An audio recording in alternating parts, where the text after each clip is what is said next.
안녕하세요. 저는 애 하나 있는 30대 지방에 살고 있는 돌싱녀입니다.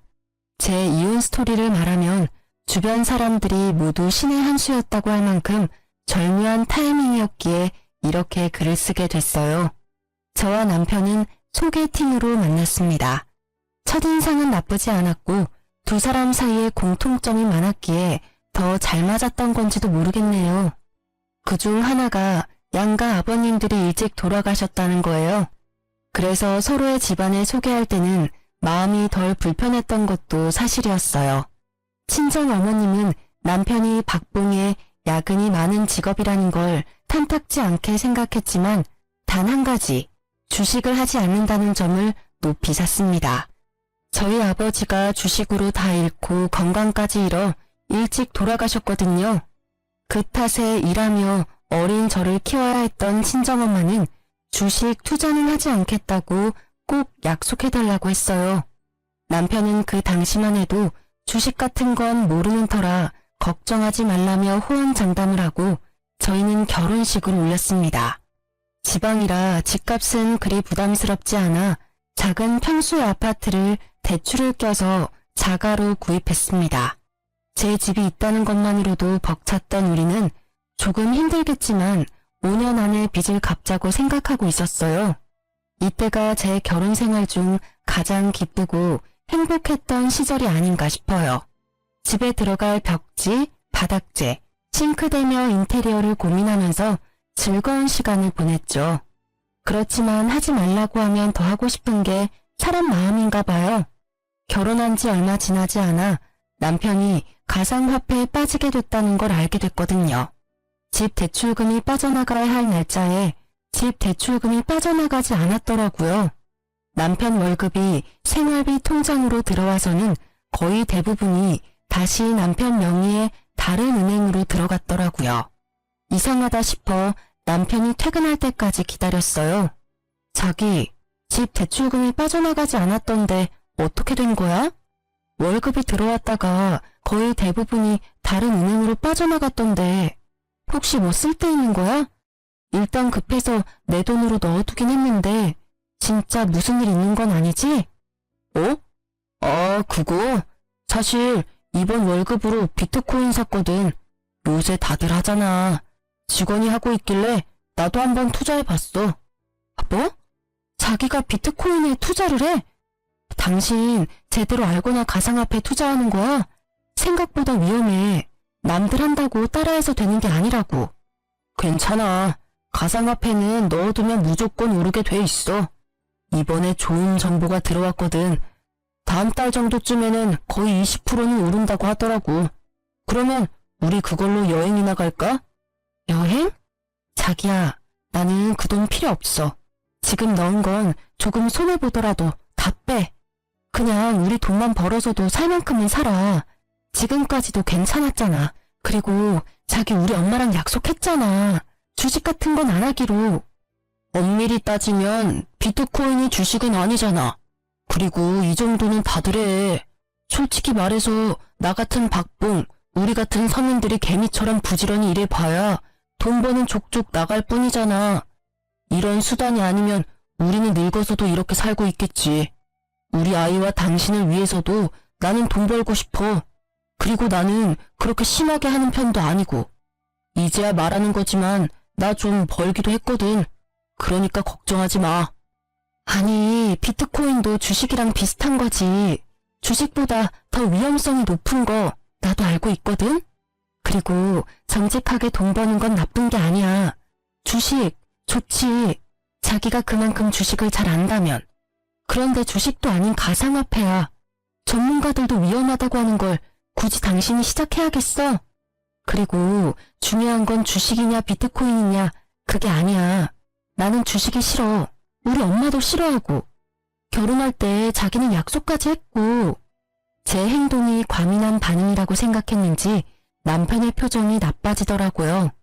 하지만 저는 저대로 필사적이었어요. 물론 용돈벌이는 할 수 있을 거라고 생각해요. 남편이 100만 원, 200만 원 정도였다면 저도 그냥 눈 감아줬을지도 모르지만 이미 한 달의 월급 전체를 거기에 들이붓는다는 건 그 맛을 보고 중독이 시작됐다는 거와 같았거든요. 그렇지만 제 마음을 그 사람은 몰라주더라고요. 자기야, 이러면 우리만 뒤떨어져. 다들 영끌에서 비트코인 하는데 우리만 안 하면 우리만 손해보는 거야. 나처럼 월급 얼마 못 버는 사람도 충분히 대박칠 가능성 있다니까. 정신 차려. 그게 그렇게 쉬운 일이야? 그리고 내가 싫다잖아. 나는 그렇게 돈 버는 거 싫어. 솔직한 말로 10,000원짜리 한 장도 주식에 쓰고 싶지는 않아.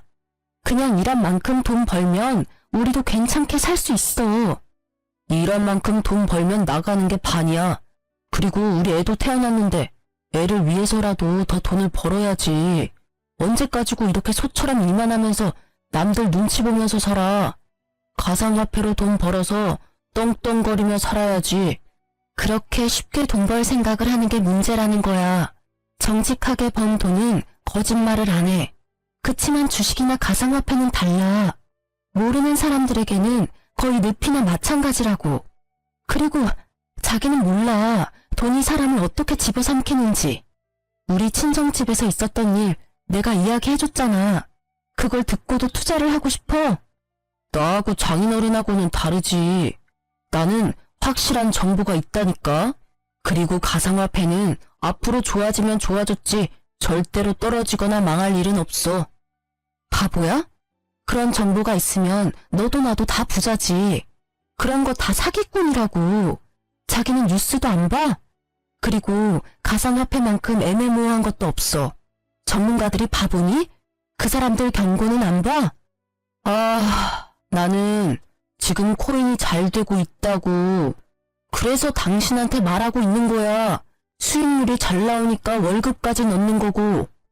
난 잘 되고 못 되고 간에 그냥 당신이 월급을 모조리 코인에 넣는 게 싫은 거라고. 내 말이 이해가 안 돼? 됐어. 자기랑 이야기하는 게 벽이랑 이야기하는 거랑 똑같아. 그냥 이쯤 하자. 대출금은 내가 엄마한테 빌려서라도 넣을 테니까. 코인이 잘 되는데 시어머니한테 왜 돈을 빌려? 코인 잘 됐다며? 그럼 코인 팔아. 그거 팔아서 대출금 당장 넣어놔. 시무에게 돈을 빌리려는 정신나간 남편의 행동에 저는 놀라서 소리를 쳤어요.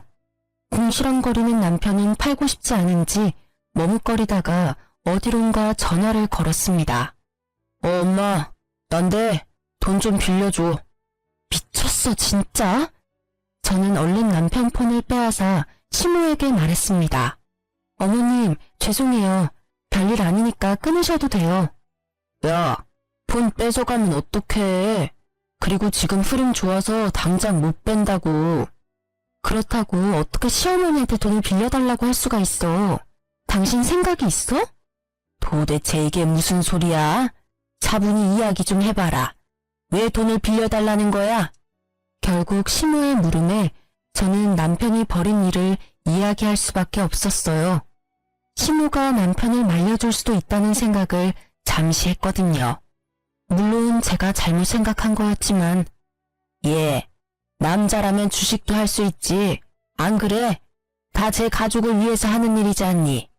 네가 이해해. 그렇다고 큰 돈으로 하는 것도 아닌데 왜 이렇게 호들갑을 떠는지 나는 모르겠구나. 어머님, 큰 돈 작은 돈이 중요한 게 아니에요. 월급의 거의 대부분을 가상화폐에 쏟아붓는다고요.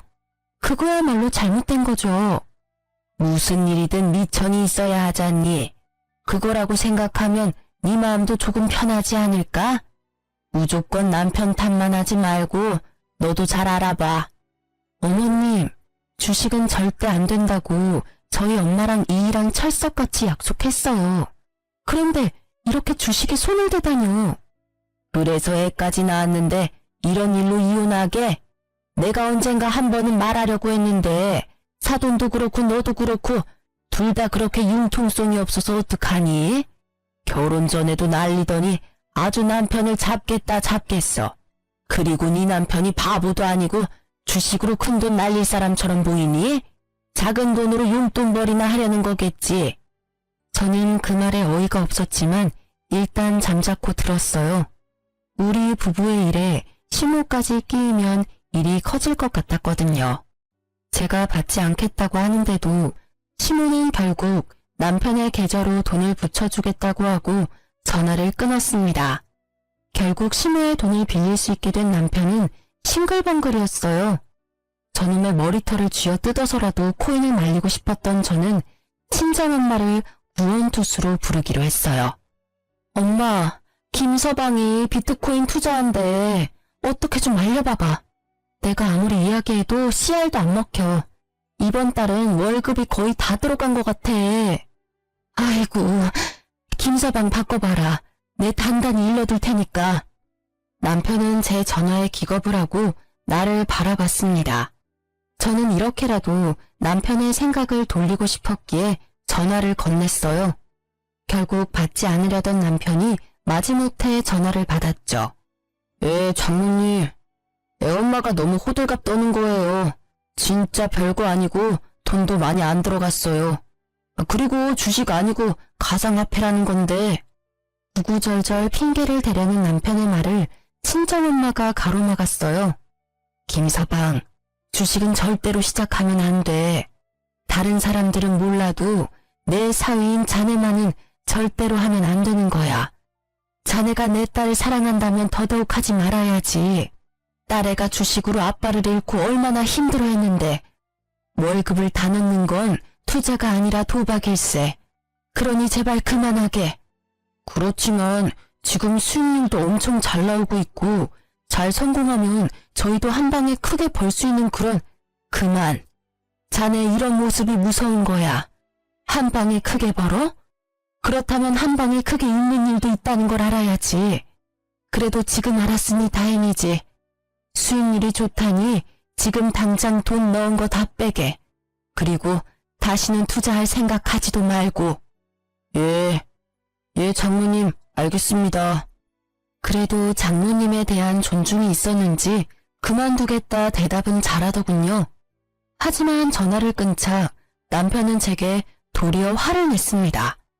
그런 말을 왜 장모님한테 한 거야? 장모님이 날 뭘로 알겠어? 약속이나 깨는 놈으로 생각할 거 아니야? 그럼 아냐? 지금 약속이나 깨는 사람이 됐잖아. 월급을 어떻게 다 비트코인에 투자를 해? 나 육휴 중이라 월급도 반으로 줄었어. 이 와중에 생활비까지 줄어들면 쌀밥만 먹고 살래? 우리 애를 좀 봐. 잘 먹고 잘 놀아야 할 이 시기에 돈 없어서 굶으면 보기 좋니? 왜 또 그렇게 이야기를 해? 어차피 이유식 기간 동안에 뭐 그리 많이 먹는 것도 아니구만. 이제 1살도 안 된 애가 뭘 안다고 이것저것 다 해주려고 해? 지금 좀 부족하게 살아도 좀 있으면 돈 더 벌 수 있다니까? 말이 안 통하네. 돈을 더 벌지 더 잃을지 어떻게 알아? 네가 신이니? 뭐라도 돼? 됐고, 이렇게 돈 벌어서 쓸데없는 일에 쓸 거면 내가 복귀해서 돈 벌게. 자기는 육아휴직 쓰고 집에서 애나 봐. 육아휴직 쓰면 월급 팍 줄거든? 월급 줄라고 그러는 거야. 내가 돈 벌면 내가 알아서 생활비 꾸리면 되는데 자기가 돈 벌면 생활비는커녕 대출금까지 비트코인에 다 투자할 것 같으니까. 그리고 내가 생활비 관리할 거니까 자기 육아휴직 급여 통장은 우리 생활비 통장으로 들어오게 해줘. 지금처럼 그냥 생활비만 넣을게. 대신 나머지 돈으로 나도 쓸 수 있게 해줘야지. 이렇게 막는 게 말이 돼? 누가 뭘 막아? 생활비 통장으로 사고 싶은 거 사. 대신 현금 출금이나 송금은 안 돼. 그런 내역 있으면 당장 생활비 통장도 못 쓰게 막아버릴 거니까. 대출금 갚아야지. 그거 못 갚으면 우리 큰일 나. 결국 남편은 육아휴직을 쓰기로 하고 생활비 통장을 제가 관리하게 됐어요. 한동안은 육아로 바빠서 그런지 아니면 반성을 한 건지 비트코인에 대한 이야기는 하지 않더라고요. 생활비 통장도 깨끗하고요. 그래서 마음을 놓았는데 여전히 불안하기는 했어요. 재벌은 난 못 준다고 한 번 돈의 맛을 들인 남편님이 다시 코인을 찾을까봐 매의 눈으로 남편을 지켜봐야 했어요. 그렇게 시간이 지나면서 점점 남편이 정신을 차렸다고 생각하고 있었어요. 그렇지만 평화로움은 그리 오래가지 못했어요. 3달 정도 뒤부터 남편은 경조사비를 자주 요구하기 시작했어요. 처음에는 친구 결혼식, 그 다음은 돌잔치, 장례식 등등 갑자기 밀어닥치듯 경조사가 줄줄이 있더라고요. 경조사비야 저희도 다 돌려받을 거라는 생각이 있었기에 아낌없이 내어주었는데 이게 여러 건이 되니까 약간 쎄한 기분이 들더라고요. 그러던 중 시모에게 전화가 왔어요. 예, 오늘 내가 다른 사람이랑 부딪혀서 그 사람 스마트폰을 망가뜨리게 했지 뭐니. 내가 목돈이 없어서 그러는데 돈 좀 빌려주면 안 되겠니? 물어보니까 신형폰이라서 300만 원 정도 한다는데. 네? 무슨 폰이 그렇게 비싸요? 혹시 사기꾼 뭐 이런 건 아니에요? 어떻게 하다가 떨어진 건데요? 아니야. 폰만 떨어뜨린 게 아니라 상대방도 넘어져서 좀 다쳐서 병원도 가야 한대. 그래서 돈을 많이 부르네. 좀 해주면 안 되니? 내가 나중에 갚아줄게. 저는 시모의 말에 뭔가 의심스러웠지만 대놓고 의심할 수도 없어 일단 돈을 먼저 붙여주었어요.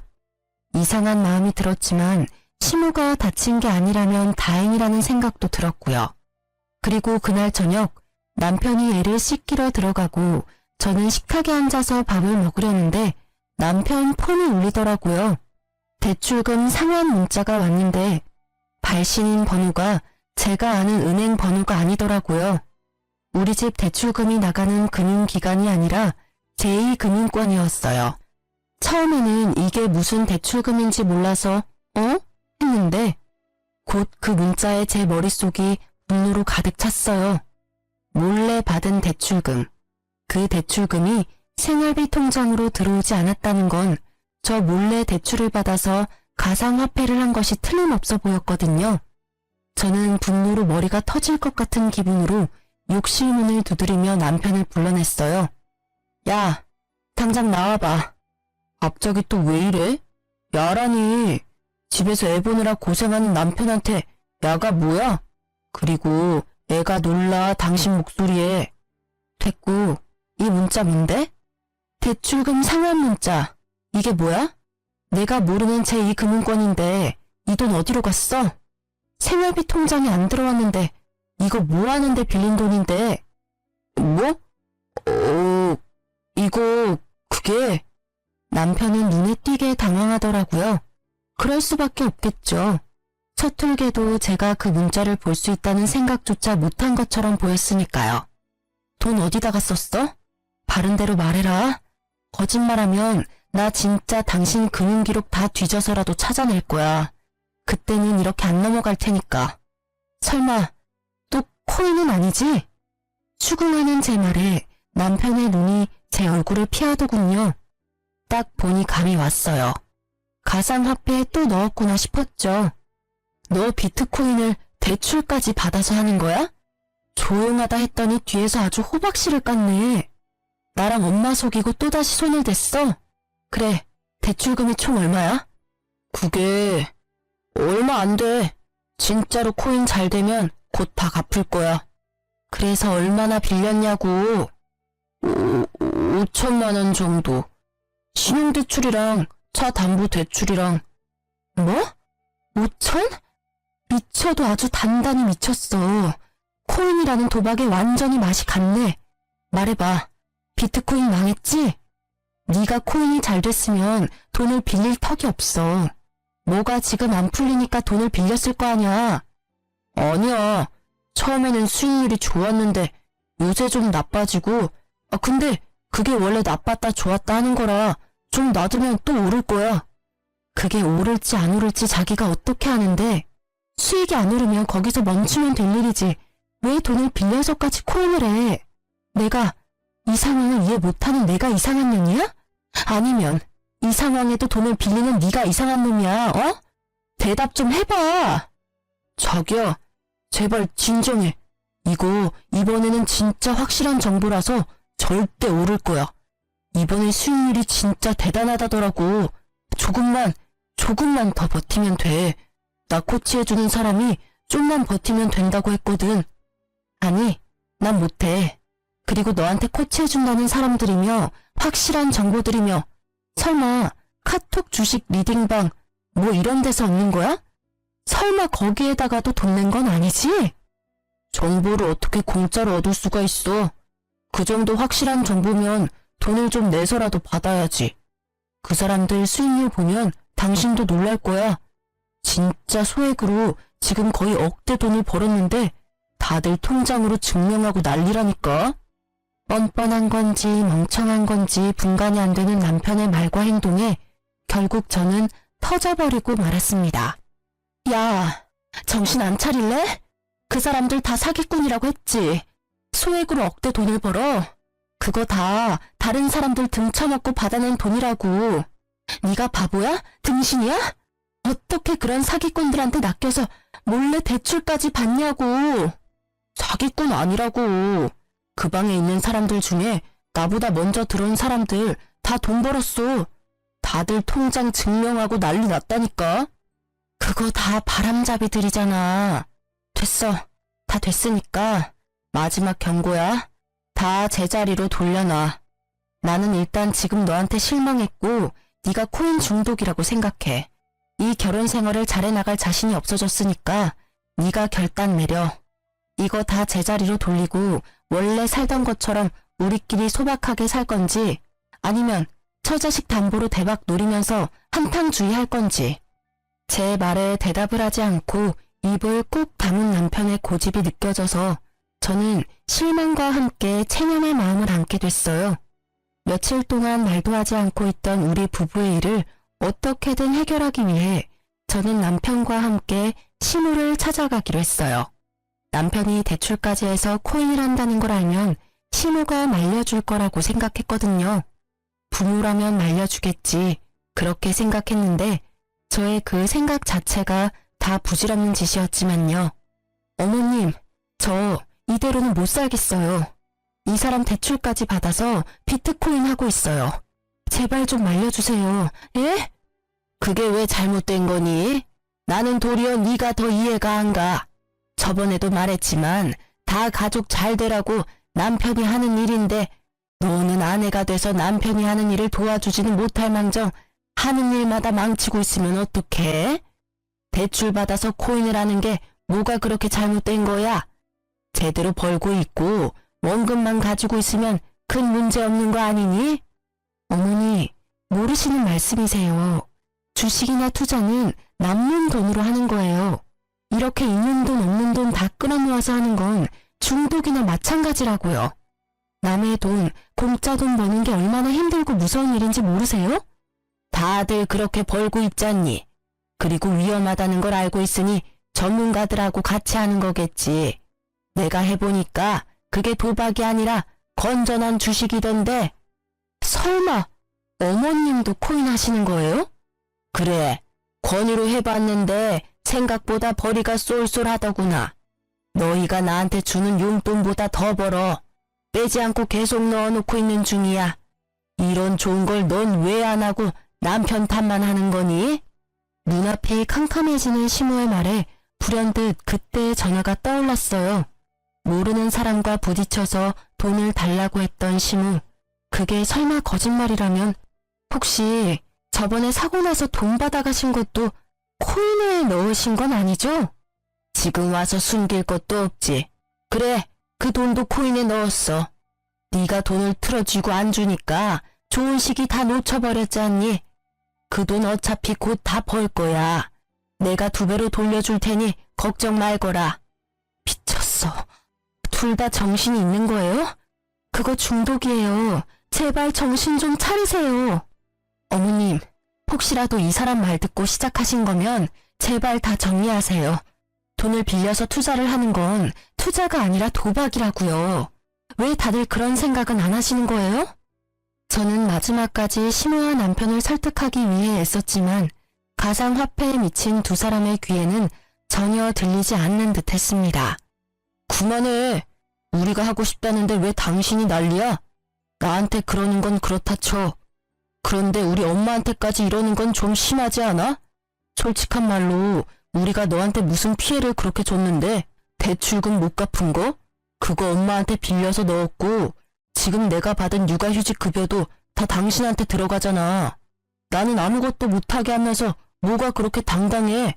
이럴 거면 차라리 이혼해. 갈라서면 될 거 아니야. 웃기지도 않아. 그 말을 네 입에서 들을 줄은 상상도 못했는데. 그래, 하자 이혼. 방귀 낀 놈이 성낸다고 딱 그 꼴이네. 이혼하면 다른 건 다 필요 없고 집하고 아이 친권, 양육권만 넘겨. 딱 봐도 남편 놈에게 돈이라고는 없을 게 분명하고 가진 게 없으니 위자료도 뭐도 아무것도 없을 것 같아 고민하던 저는 일단 집이라도 받아야겠다는 생각을 했어요. 그 집의 대출 상환금 중에 반은 내가 낸 것이기도 했고 집에 정이 들었기에 팔아버리고 싶지는 않았거든요. 그런데 대출금 상환 능력도 없는 남편놈이 갑자기 안 된다지 뭐예요? 지금 생각이 있는 건지 없는 건지 저는 답답한 마음에 쏘아댔습니다. 뭐? 집? 그건 좀 곤란한데. 당신한테 집 주고 나면 나는 남는 게 없잖아. 그렇게 머리가 안 돌아가? 당신 그 집 갖고 가서 대출금 매달 낼 자신 있어? 지금도 월급을 코인에 다 갖다 바치는 주제에 입만 살아가지고는. 어차피 팔면 대출금 빼고 나머지는 건질 수 있잖아. 설마 당신 그 돈이 자기 거라고 생각하는 건 아니지? 그 상환된 대출금에 내 돈도 반은 들어가 있고 그거 아니라도 이 이혼의 가장 중요한 논점은 당신 코인 중독이야. 와이프 모르게 대출받아서 그것도 여러 건을 반복해서 대출받아서 돈 생길 때마다 가상화폐 한 거 명백하게 당신 쪽에 문제가 있는 거라고. 그건 당신 생각이고 나는 중독 아니라고 몇 번을 말했지. 왜 사람을 계속 중독으로 몰아가는 건데. 그래야 네가 위자료 받을 수 있을 것 같아? 꿈 깨. 나는 아무것도 너한테 못 줘. 아니라고 생각하는 당신 머릿속에 꽃받친 거겠지? 그 쓸모없는 머리는 단순한 계산도 못하는 거야? 이런 가상화폐 중독은 친권과 양육권도 못 가져가. 합의가 아니라 소송하고 싶으면 해도 돼. 난 자신 있고 소송으로 가면 내가 받을 돈 더 많아질 거 예상하니까. 그래도 안 돼. 그 집 놔두면 집값 더 올라갈 건데. 그래? 그러면 네가 돈으로 해결 보면 되겠네. 나한테 돈이 어디 있다고 계속 돈 타령이야? 비트코인 팔면 되잖아. 좀 벌었다며. 그러니까 코인을 팔아서 나한테 위자료를 주면 되지. 그것도 재산은 재산이니까. 그건 절대 안 된다고 말했다. 놔뒀다가 가격 지금보다 더 올라가면 팔 거야. 그러면 무슨 돈으로 나한테 위자료 줄 건데? 퇴직금이라도 중간 정산할 거야? 퇴직금 이야기에 신호가 갑자기 우리 이야기에 끼어들었습니다. 예, 집은 언제 팔릴지 몰라. 그리고 집값은 어떻게 될지도 모르고. 팔아봐야 은행 대출 다시 돌려주고 나면 얼마 안 될 건데 그냥 집 줘버리고 합의 이혼해. 그게 속 편하겠다. 아이 친권과 양육권에 대해서는 입도 뻥끗 안 하는 두 사람의 모습이 너무도 가증스러워 치가 떨릴 지경이었어요. 어떻게 지 새끼 지 손주 생각은 하나도 안 하고 그저 돈. 이미 이때는 있던 정도 다 떨어졌어요. 그리고 퇴직금에 눈을 빛내는 두 사람을 보아하니 그거 빼서 코인 투자할 것 같다는 생각이 들었습니다. 결국 합의 이혼하게 된 저는 이후 절차에 따라 집을 제 명의로 바꾸었어요. 대출금의 압박이 있었지만 그건 생각해둔 바가 있었기에 크게 신경 쓰지 않았죠. 그렇게 명의 변경한 당일 저는 남편 짐을 모조리 싸서 시모집으로 보냈어요. 남편은 뭐가 그리 급하냐고 역정을 냈지만 저는 두 사람 꼴도 보기 싫었거든요. 있는 재산 없는 재산 다 긁어모아서 코인에 투자하는 남편과 시모가 뭐가 좋다고 옆에 더 데리고 있고 싶겠어요. 남편부터 쫓아낸 저는 친정엄마를 저희 집으로 모셨어요.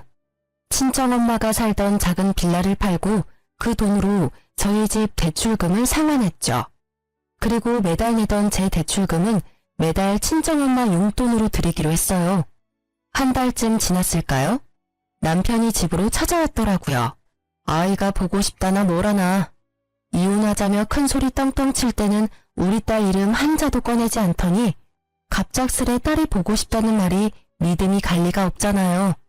딸이 보고 싶다는 가짜는 핑계 같은 거 대지 말고 하고 싶은 말 있으면 해. 이야기는 들어줄게. 우리 이혼하는 거 다시 한번 생각해보면 안 될까? 그게 무슨 소리야? 우리 이미 그 이야기는 다 끝냈다고 생각하는데 너도 나도 시어머니까지 동의한 거 아니었어? 이제 와서 두말하는 건 아니지? 나는 이미 생각 끝났어. 너무 냉정하게 끊지 말고 잘 생각해봐.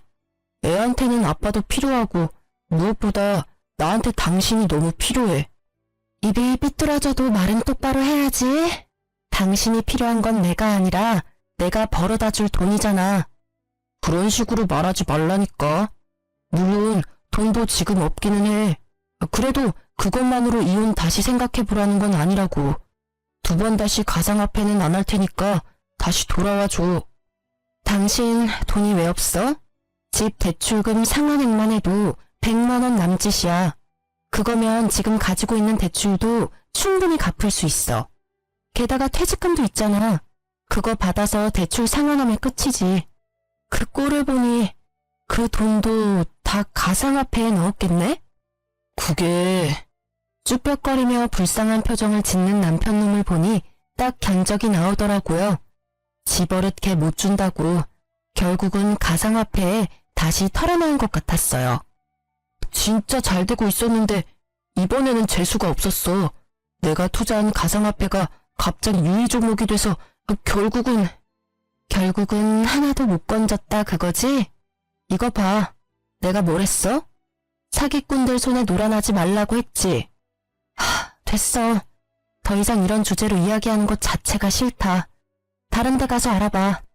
매몰찬 제 말에 남편이 갑자기 무릎을 꿇더니 제 바짓가랑이를 붙잡고 늘어졌어요. 그 모습이 처량하고 딱한데 딱 거기까지였어요. 그러게 내가 말할 때는 들은 채도 안 하더니 결국은 이런 사달을 만들고서는 이제와 후회한답시고 나한테 다시 합치자고 하다니 뻔뻔한 것에도 정도가 있어야죠.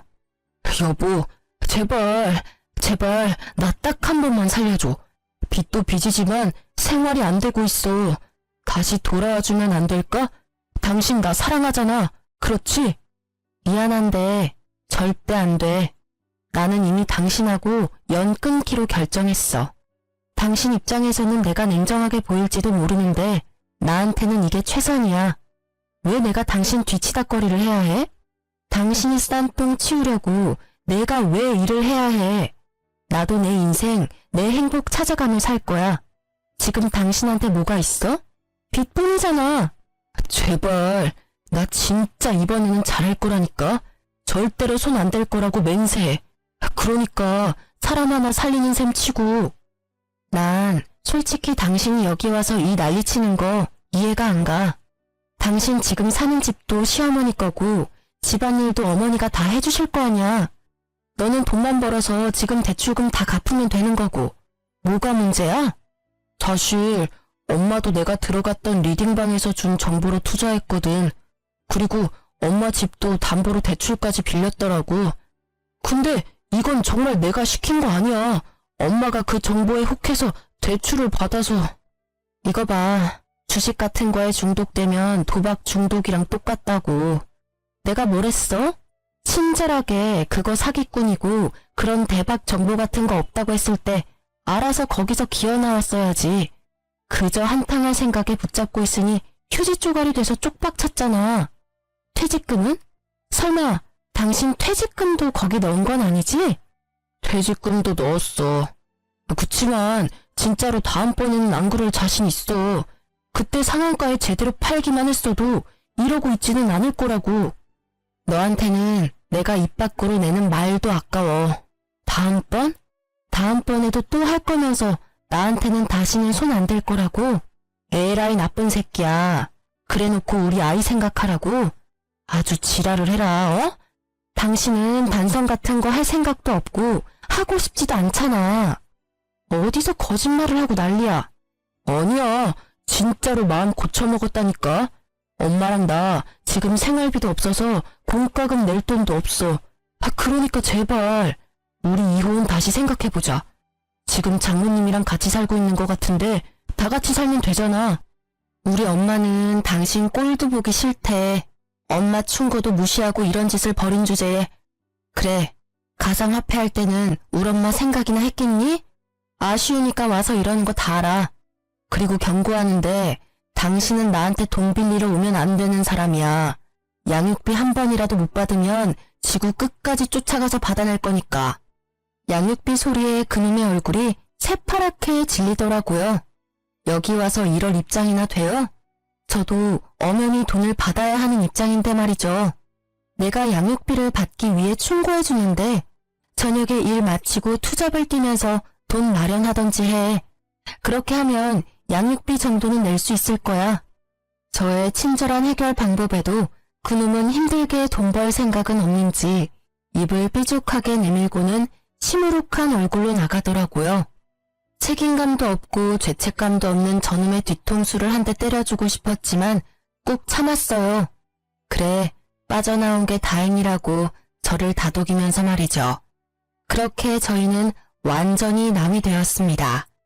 그때 그 개운함이란 잘못했으면 그놈의 부채를 저도 같이 떠안을 뻔했잖아요. 일을 저지른 사람이 그 일을 책임지고 해결하는 게 맞잖아요. 그 뒤로 들려온 소식도 그렇게 좋은 소식은 없었어요. 전 남편과 시모가 살던 시모의 집에 채권 추심하는 사람들이 들이닥쳤다고 하더군요. 그 후로 새벽에 배송 알바를 하러 다니는 남편을 자주 목격했다고 하더라고요. 게다가 시모와 남편의 사이가 엄청 안 좋아졌는지 매번 싸우는 소리가 집 밖으로 들려온다고 이웃에 사는 분들이 말해주더라고요. 대부분이 네가 하는 말을 들어서 망했다라고. 둘 다 똑같죠 뭐. 그리고 1년쯤 지났을까? 어린이날에 아이와 친정엄마 이렇게 셋이서 놀러 갔다가 돌아오는 길에 전 시모를 마주치게 됐어요. 어머, 다은이 아니니? 할머니야. 잘 지냈어? 많이 컸구나. 아는 척하며 딸아이에게 다가오자 딸이 무서운지 친정엄마 뒤로 숨어버리더라고요. 저희 엄마도 그런 아이를 보호하듯 뒤로 보냈어요. 전 시모의 몰골은 예전과 너무 달랐어요. 항상 멋쟁이처럼 꾸미고 다니던 옷이며 머리며 전부 어딜 갔는지 지금은 완전히 시골 할머니가 다 됐더라고요. 안녕하세요. 잘 지내셨어요? 잘 지냈겠니? 네가 남편 버리고 가는 바람에 나도 낙동강 오리알 신세 됐잖니. 이 나이에 일하고 다니는 노인이 어디 있어? 너 재결합하자고 찾아간 남편 무시했다며. 그러는 거 아니다. 걔도 엄연히 다은이 아빠야. 어떻게 생겨먹은 애가 아빠한테서 애를 떼어놔? 냉정하기도 하지. 그런 엄마 밑에서 클 내 손주가 걱정이 돼서 요새는 밤에 잠도 안 온단다. 네, 저 냉정해요. 그런데 말은 똑바로 하셔야죠. 제가 남편을 버린 게 아니라 남편이 저를 버린 거죠. 먼저 이혼 이야기 꺼낸 건 그 사람이니까요. 그리고 어느 엄마가 주식에 중독된 아빠를 네 아빠라고 당당하게 보여줄 수 있겠어요? 혹시라도 나중에 우리 다은이가 아빠처럼 주식에 빠지지 않는다는 보장은 없잖아요. 제가 할 수 있는 건 그런 나쁜 사람들에게서 애를 떼어놓는 거예요. 그 1순위가 다은이 아빠랑 다은이 할머님이시죠. 아빠면 아빠답게, 할머니면 할머니답게 지냈으면 이럴 일도 없었을 텐데 제가 그렇게 하지 말라고 했는데 사기꾼한테 놀아나서는. 나쁜 사람들? 너 지금 날 나쁜 사람이라고 한 거니? 세상에, 어느 며느리가 시어머니를 그렇게 불러? 그것도 손녀 보는 앞에서. 아니라고 말 못하시잖아요. 똑같이 사기꾼한테 놀아나셨으니까. 그 사람이 사기꾼은 아니었어. 우리가 타이밍을 못 맞춘 거지.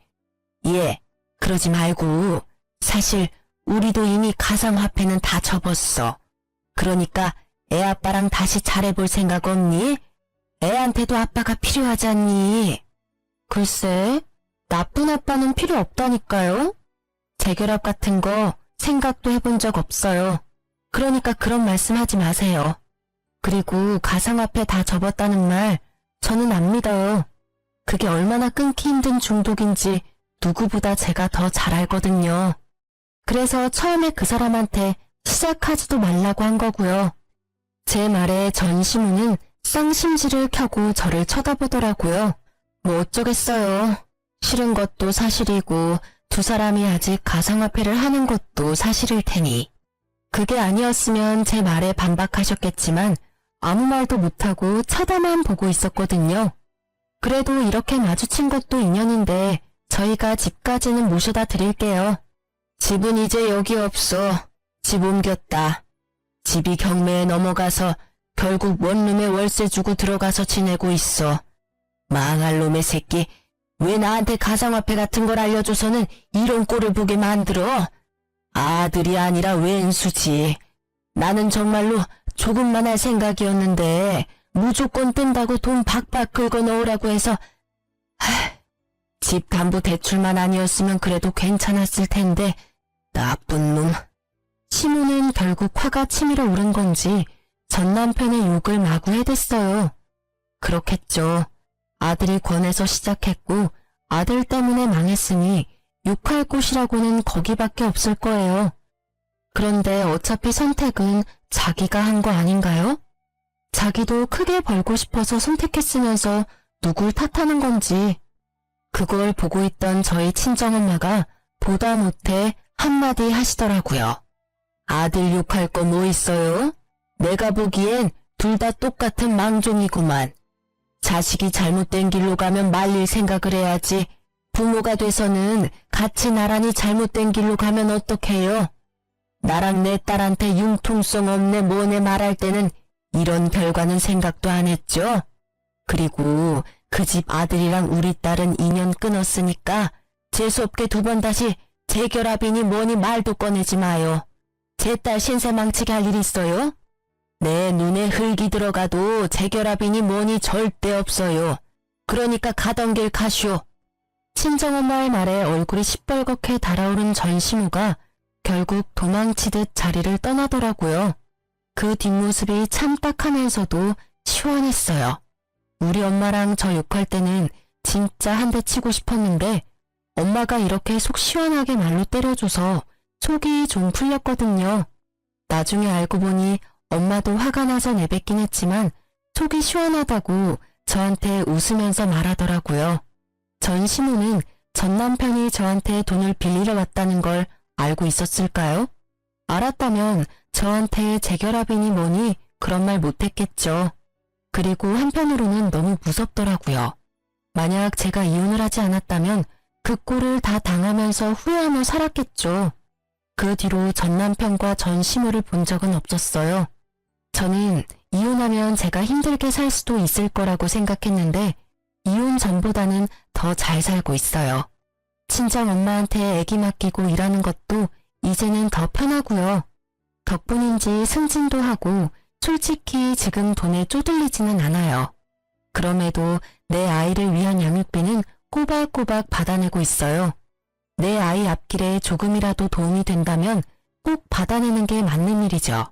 전 남편이 보내는 양육비는 매달 들쭉날쭉이지만 일단 보내고 있다는 것만으로도 다행으로 생각해요. 그나마 완전 탕진은 아닌 모양이라고 생각하며 한시름 놓쳐. 제가 이혼 과정 중에 가장 잘한 일은 대출금을 떠안고 집을 받아온 거라고 생각해요. 처음에는 돈을 받아오지 않아서 큰일이라도 생기면 어쩌나 싶었는데 집값도 조금 올랐고 친정엄마 덕분에 대출금도 사라져서 실보단 득이 더 많거든요. 인생의 타이밍이라는 게 얼마나 중요한지 이번에 이혼을 하면서 깨달았어요. 전 시모와 전 남편의 망한 꼴을 보니 제가 그때 빨리 탈출한 것이 신의 한 수였다는 걸 알게 됐거든요. 만약 조금이라도 늦었다면 저까지 그 빚더미에서 벗어나지 못했을지도 몰라요. 사연글을 쓰다 보니 정말 절체절명의 순간이었다는 걸 다시 한번 실감하게 되네요. 이렇게 긴 글을 읽어주셔서 감사합니다.